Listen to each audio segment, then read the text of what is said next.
প্রতিশোধ, অথবা কাউকে দুঃখ দেওয়ার ভাবনা। যদি এটা আপনার মনে থাকে তাহলে আপনি নিজের মনেই যন্ত্রণার একটা বিশাল বৃক্ষ রোপণ করছেন, এটা মনে রাখবেন।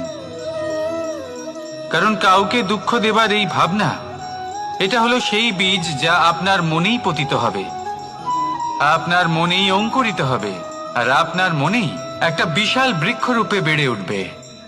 জীবন আপনার, কর্ম আপনার, কাউকে দুঃখ দেবার ভাবনা আপনার ছিল, এই বৃক্ষ হলো আপনার, তাই এর ফলও আপনিই পাবেন, যা গ্রহণও আপনাকেই করতে হবে। মনে রাখবেন, যে মানুষ এটা ভাবে যে আমি ওকে দুঃখ দেব, ওকে কষ্ট দিতে চাই আমি, সেই মানুষই দুঃখ আর কষ্ট পেয়ে থাকে। যদি সেই জায়গায় আপনি এটা ভাবেন যে আমি কাউকে সুখী করে তুলতে চাই, কাউকে সুখ প্রদান করতে চাই, তাহলে তারও বীজ আপনার মনেই রোপণ হবে, বৃক্ষে পরিণত হবে, যার ফলও আপনিই পাবেন। এখানে বিষয়টা হলো শুধু মানসিকতার, চিন্তা যা সত্য হয়ে আপনার সামনে আসে।